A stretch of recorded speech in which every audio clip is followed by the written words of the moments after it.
Is working from home more distracting than you thought it would be?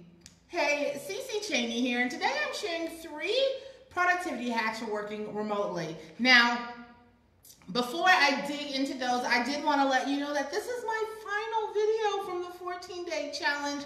I just want to say thank you so much for your love and support during these last 14 days. I know it has been a lot of video, but I have had some really incredible conversations as a result of that, and I just want you to know that I appreciate you so much.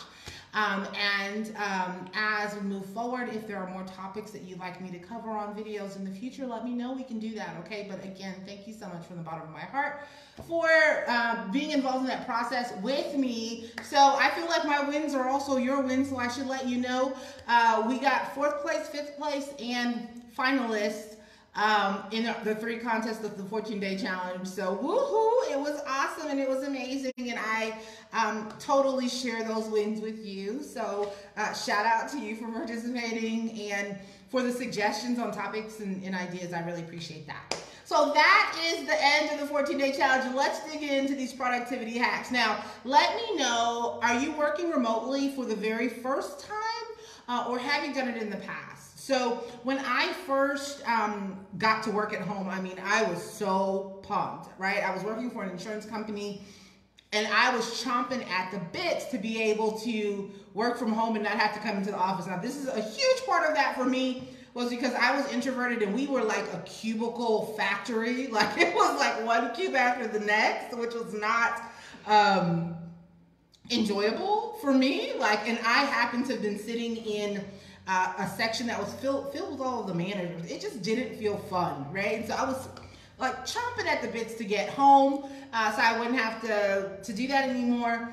But there are new challenges that come with being at home, right? And I know that many people are now in those situations. In fact, I've been reaching out to many of you to figure out what's going on with you and what kind of transition. And this is one of the things that many people are experiencing, is now working from home. So what can you do to be most productive while you're there? I've got some tips for you. 1, make sure that you've got a physical workspace, right? A place that you go to that is work, right?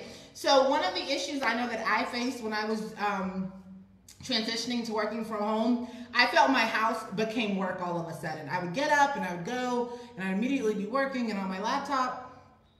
But it made a huge difference when it was like, okay, dedicated space, dedicated time. When I'm in this space, I am working. When I'm out of this space, I'm at home, right? So having that dedicated space. Now, I know not everybody has an office setup. I have one, but you might not have been prepared, right? Because this is sort of a different time right now. And that's okay. Some people might decide that the best option is to have a corner at their dining room table that they use for work. That's totally cool, right? Maybe you have an area of your home that you can use, that you can kind of turn into a virtual workspace. But that, you want to make sure that you've got some dedicated space, okay? So that's tip number 1.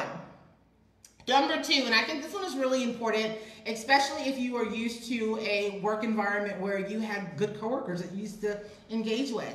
And one of the recommendations is to set a timer for breaks, right? Because in a typical office environment, somebody might come up to you and they might be like, oh, hey, Cece, how you doing today? And you might have a little mini break that allows your brain to take a second to readjust, and then you can come back focused. You might get up for a cup of coffee or some water, right? So actually going into your phone and setting actual reminders is so important. I actually do this for a lot of things in my life, right? I have reminders that remind me, affirmations and all kinds of things.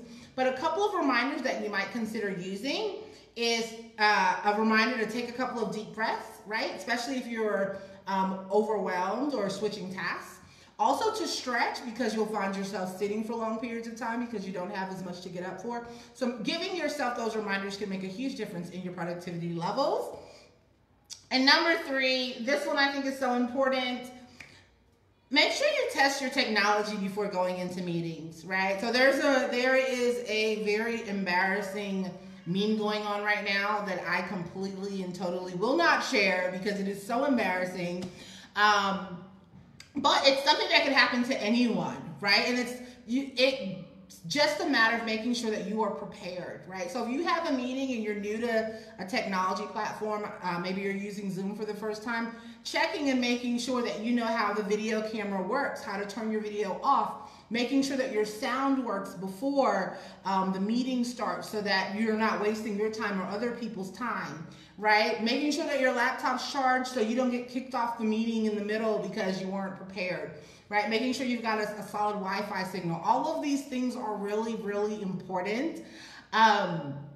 And can make you more productive, right? Because if you lose time getting a meeting started because you weren't prepared ahead of time, that can really delay other people, right? And if you're going to be, showing up, you want to be productive, then you want to make sure that you've done that. So those are the three productivity hacks that I think can really make a difference for you. Again, make sure that you've got a physical workspace. When you go there, you are now officially at work, right? Number two, make sure that you set those reminders for breaks so that you have the opportunity to Boris is screaming at me. So you have the opportunity to have a little bit of a break and refocus and sort of refresh right before the next task. And number three, make sure that you are all set up with your technology so that you don't have any embarrassing hiccups, right? Or so that you look like a professional, because at the end of the day, you just happen to be working at home. So those are the three things that can help you be more productive as you're working at home. Again, thank you so much for your love and support during the 14-day challenge. It is complete.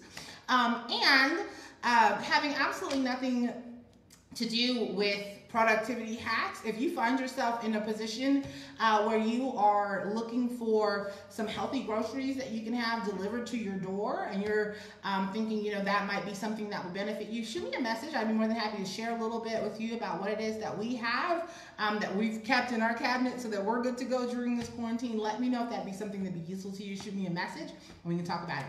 Otherwise, I look forward to chatting with you soon. Ciao.